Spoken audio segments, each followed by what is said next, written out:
Muy bien, seguimos en Hora Política, recibimos un colega, un amigo, Guillermo Sisman. ¿Cómo te va, Guille? Bienvenido. Sergio, Javi, ¿cómo les va? Buenas tardes, buenas noches. La primera vez acá. Primera vez. Bueno. No me habían invitado. Te vamos a tratar bien. Te vamos a tratar bien, como corresponde. Bueno, Guille, ¿cuál es el primer análisis que se hace periodísticamente, primero de lo que pasó en Santa Fe? Batacazo absoluto a nivel Santa Fe y nacional, la verdad que nos ha sorprendido, pero nos ha sorprendido, yo lo escuchaba a Giustiniani, a Corach, nos ha sorprendido desde el punto de vista que había un montón de elementos que nos hacían configurar un escenario muy adverso al gobierno. No solamente a veces el mundo de la política, de la prensa y de los medios amplifica algunos conflictos. El gobierno tenía problemas internos, tenía errores no forzados, la economía está en recesión, está enfriada, el dólar se estaba calentando, tuvo que intervenir el gobierno norteamericano como nunca en la historia reciente lo habíamos visto. Había elementos para pensar en un escenario muy adverso. Y pasaron cosas. La verdad que el escenario es absolutamente sorpresivo. Yo creo que primó, ustedes le preguntaban a Corach, a Giustiniani por dónde pasaba la interpretación de qué influyó. Yo creo que hubo mucho temor de una parte importante de la población a un lunes negro, a un lunes de estampida del dólar, de caída de todos los indicadores, y mucha gente dijo, bueno, yo quiero estabilidad, aún con todos los efectos adversos que está trayendo aparejado. Porque acá votaron una marca, digamos, ¿no? Porque más allá que estuvo con nosotros y todo lo demás, Pellegrini no era un referente, alguien muy conocido. Sin embargo, del otro lado sí había nombres conocidos, pero en Santa Fe ganaron ellos. Sí, sí, sin duda acá, digamos, se impuso un sello, una marca, como le pasó en otro momento a Cambiemos con Nicky Cantar, que siempre fue una referencia para el análisis político de cuando una candidatura, independientemente de quién es, logra imponerse. Había, digamos, una decisión de una parte importante del electorado de acompañar al gobierno de Milei, independientemente de quién era el candidato, el armado. Fueron a buscar en la boleta única el sello de la Libertad Avanza, claramente, porque no había ni trayectoria, ni cuadro técnico, ni propuesta. Fue una campaña absolutamente vacía de debate. En todo caso, dos planteos. Un planteo del oficialismo de la Argentina avanza, digamos, o el país retrocede, o bien, digamos, un criterio de poner el límite a Milei. No mucho más que eso. Ni siquiera un proyecto de ley. Y ese es el gran problema que también adolece, que padece el peronismo, ¿no? Es decir, vos bien decías, se planta con una consigna frenar a Milei. Ahora, hubo ausencia de propuestas y también de caras nuevas. Sí, indudablemente es el gran déficit que está atravesando. Total, también digamos, la el vereda peronismo opositora. está en una encrucijada. Sergio recién aludía a lo de Cristina, ¿no? Lo de Cristina es un corset para el peronismo, porque no termina de alumbrar lo nuevo, lo viejo tampoco termina de derrumbarse, sigue teniendo predicamento para el núcleo duro, y el peronismo de Santa Fe particularmente, porque fueron a buscar una figura extrapartidaria, tanto en Karen Tepp como en Juan Monteverde, pero debajo está, con todo respeto, lo que muchos podrían decir el tren fantasma. Digo, dirigentes que están en el Senado, encasillados hace mucho tiempo, que tienen la firma, digamos, la lapicera, pero que le cuesta llegar al electorado profundo de los grandes centros urbanos. El peronismo se debe una autocrítica y representar a una parte importante de la sociedad. Hoy se está dando un fenómeno muy particular. Tenemos un gobierno nacional que está llevando adelante un ajuste tremendo, como yo no recuerdo en mucho tiempo, y es popular. Por lo menos es popular porque obtuvo el 40% de los votos. Para tener el 40% de los votos, una parte de la población media y bajos recursos tenés que representar y te tiene que acompañar. Y para el peronismo, perdón, Sergio, así cerramos este tema, también el dilema de cómo continuás de acá a los próximos 2 años, ¿no? Porque se especulaba con que si este proyecto era exitoso u obtenía un resultado mucho más favorable, bueno, inclusive posicionaba a este nuevo armado peronista incluso cerca de una intendencia de Rosario, por ejemplo, para 2027. Sin embargo, eso termina totalmente derrumbado. Entran en crisis los liderazgos incipientes tanto de Karen Tepp, Juan Monteverde, como de Kicillof en Buenos Aires.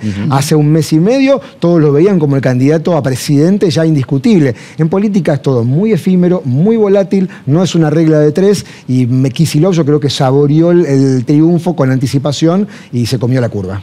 ¿Se apuró Puyaro en armar esto, provincias unidas, digo, en una elección nacional con una fuerza provincial? La respuesta más fácil que te diría es sí, pero también entiendo que los puentes que parte de los gobernadores tendieron con Milei, como él los dinamitó, no les dejó prácticamente otro margen que armar una construcción por fuera. Con las dificultades del caso, ellos sabían que terciar en un escenario muy polarizado era complejo, pero entiendo que ya hace 6, 8 meses que el gobierno nacional, digamos, dinamitó todo tipo de diálogo y les impedía tener vocación de poder, y bueno, cada uno en su provincia, tratando de conservar tomar poder, buscó, por un lado, la territorialidad y al mismo tiempo ser competitivo a nivel nacional. Con el diario El Lunes te diría sí, a lo mejor se equivocó de involucrarse tan decididamente, pero no involucrarse también tiene un costo, ¿no? Porque uno parece como que no le presta atención y después se ve cada 2 años que esos vacíos que se dejan en política, alguien los ocupa.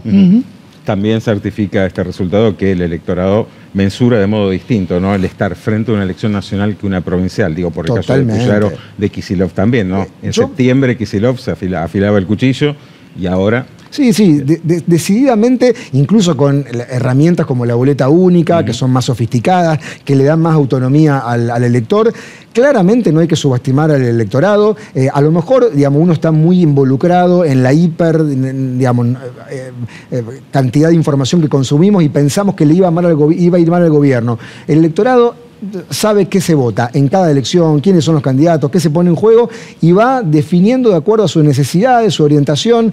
Claramente cada elección tiene su particularidad y esto que se venía dando ya hace 2 años no es lo mismo cada elección provincial que la nacional. La nacional es primera división, las otras son copas de menor cuantía, por decirlo de una manera media futbolera. Ayer, sin ninguna duda, muy bien asesorado, el presidente dio un discurso moderado, tranquilo, nada que ver con lo que fue el cierre de campaña acá en Rosario. Digo, ¿pensás que va a generar consenso, que va a aprender de esta situación, que lo va a internalizar? ¿O pensás que puede llegar a repetir el fiasco que pasó con Macri después de la de medio término? Es difícil responder, Sergio, porque Milei es impredecible.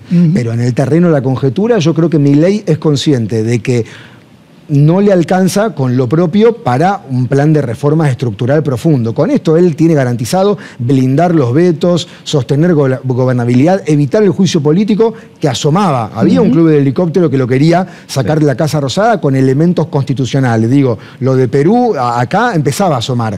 El tema es que si Milei quiere llevar adelante reforma impositiva, reforma jubilatoria, reforma laboral, con los 100 diputados que tiene y la treintena de senadores no le alcanza. Necesita de mayoría y va a tener que dialogar con radicales, con el PRO más rupturista con la Casa Rosada, con fuerzas provinciales, con el interior productivo. Me da la impresión de que Milei tomó nota del escenario. Tampoco lo puedo certificar porque, insisto, Milei a veces depende mucho de su carácter, que a veces, digamos, lo traiciona sus pasiones y esa personalidad tan disruptiva y exacerbada. En ese escenario parlamentario, bueno, hoy en las últimas horas la ministra Patricia Bullrich le tiende un puente a Provincias Unidas. Claro, a la luz de los resultados de este domingo, las condiciones las va a fijar Milei ahora. Claro, claro, digamos, no es lo... De hecho, hacía un par de semanas que los habían convocado al diálogo y todos los gobernadores de Provincias Unidas dijeron, vamos a esperar hasta el lunes. Sí. Bueno, ahora con ese diario de hoy, podíamos decir, ¿por qué no fueron antes? Porque a lo mejor imponían condiciones. Hoy Milei se sienta en la mesa con casi 10 millones de votos encima. Dice, acá estoy yo, soy la primera minoría,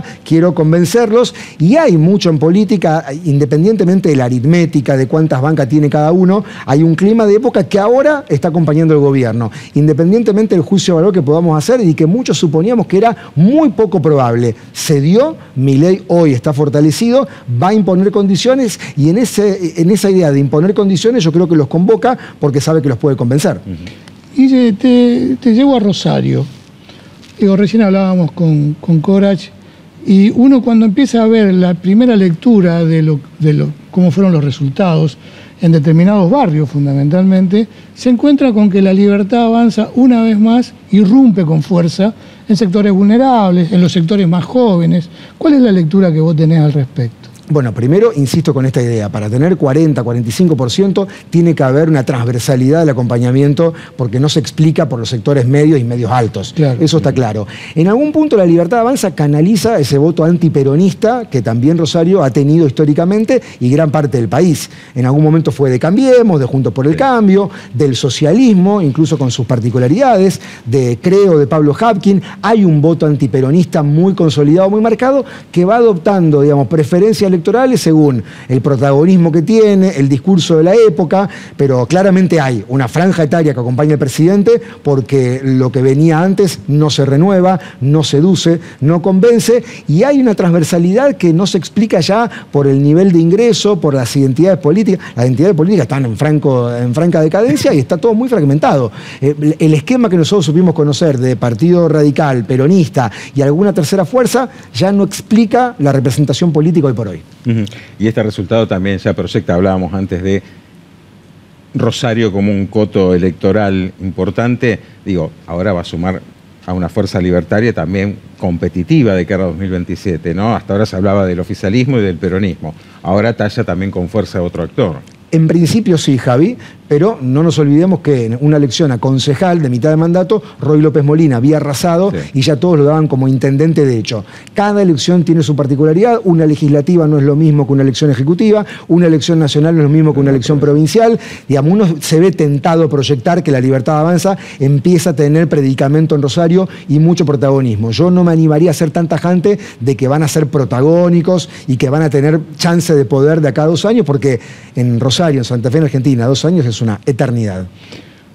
Sos un periodista de la ciudad, un referente de las primeras mañanas, en el 28 hace mucho tiempo que está, tenés una importante audiencia. Digo, la radicalización de los medios, ¿no? Se ve mucho más notorio en Buenos Aires. Digo, ¿cómo afecta a nuestra profesión? Bueno, yo hago un intento de un equilibrio, digamos, cuesta, porque además hay una parte de la audiencia hiperpolitizada que demanda radicalización y que uno esté permanentemente jugándosela con la lógica maniquea, blanco-negro. Y yo soy un obsesionado por marcar que hay grises, que hay matices. No significa eso ser tibio, digamos, a esquivarle el bulto. Claramente yo tengo una mirada de cada uno de los temas, a veces más fundamentada, a veces menos, a veces con mayor acompañamiento de la gente, a veces menos. Yo rehúso de esa radicalización de los medios. Una cosa es, digamos, el dueño de una empresa mediática que tenga sus intereses, otra cosa es el trabajador de prensa. Yo creo que hay un momento del país muy crítico, creo que no hay que agitar, soy partidario de bajar un cambio, sin que eso suponga, digamos, Corea del Centro permanentemente. Hay temas en los cuales estoy claramente identificado, pero trato de llevar un mensaje de algo de templanza, de mesura. A lo mejor, digamos, soy un extraterrestre, pero quiero llevar esa idea. Hay gente que digamos, se siente representada con ese discurso y hay gente que asusa para que uno, digamos, tome una postura más beligerante, radicalizada. Es un momento muy particular a escala global, no lo circunscribiría a lo local, provincial. Es un desafío. Depende cómo te agarró el día, si te levantaste mal, si dormiste mal. Yo tengo un tercer hijo chiquito que duerme mal. Si dormí mal, a lo mejor me tocaste un poquito y reacciono mal. Pero yo hago un ejercicio o intento hacerlo de mesura, de templanza y de ser equidistante. Yo tengo mirada, valores, independientemente de quién esté en el poder. No soy ni imparcial ni objetivo, tengo una mirada. Pero trato de los mismos valores que respeto hace mucho tiempo, sostenerlo independientemente si el presidente es Milei, Cristina Fernández, Alberto Fernández, o si el gobernador es Puyaro, Perotti o el que sea. La idea es sostener un esquema de valores. Ahora más en frío. En los últimos días, bueno, ocurrió un hecho en el programa de radio con el gobernador Puyaro. ¿Cómo lo vivenciaste y qué balance haces ahora? Fue un momento incómodo, fue un momento tenso. Mucha gente opina con legitimidad y he escuchado desde algunos que me decían ¿cómo no te plantaste más fuertemente? Otros que me vieron supuestamente balbucear. No era fácil el escenario, yo estaba en vivo e indirecto con las 2 máximas autoridades de la provincia, el gobernador, la vicegobernadora, candidata. Yo le trasladé al gobernador un intento de complejizar el debate del tema de adicciones, jóvenes atravesados por el consumo de droga a escala y la comisión de delitos, que no suponía defender al delincuente ni pensar que la familia que perdió un ser querido está mal en reclamarlo. Pero cuando le quiero aportar un comentario al gobernador de un juez que me ha dicho un comentario, un juez que había tratado a este delincuente en otro momento, el gobernador se ofuscó, me interrumpió y me exigió, digamos, divulgar quién era el juez en cuestión, digamos, develando la fuente. Yo no lo iba a hacer, pero las formas, y yo esto lo dije públicamente, a mí no me gustaron, me parece que el gobernador cometió un error.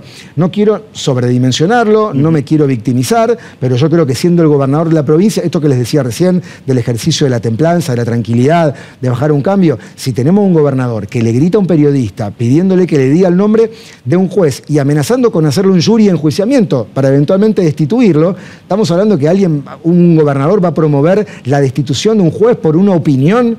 Al juez hay que evaluarlo por la sentencia, no por una opinión que le dice un periodista. No fue un momento cómodo y me parece que habla un poco del clima que por momentos sobrevuela en Santa Fe. Por momentos muy beligerante, muy radicalizado y con algo de violencia verbal, no violencia física. No me sentí cómodo y fue un momento que me puso a prueba de cómo reaccionar en vivo y en directo. Guillermo, esa templanza que mostrás día a día en la radio, no la vamos a alterar preguntándote por news, quédate tranquilo. Esa templanza la pierdo en la cancha, aunque como voy con la familia trato de ningún improperio, pero vos entenderás, Sergio, Javi creo que más, es un momento complicado. Así que estamos haciendo todo el esfuerzo posible para rezarle a San Lucas para que le vaya bien en estos 3 partidos. Muchísimas gracias. A ustedes por invitarme. Un placer. Nosotros seguimos en Hora Política.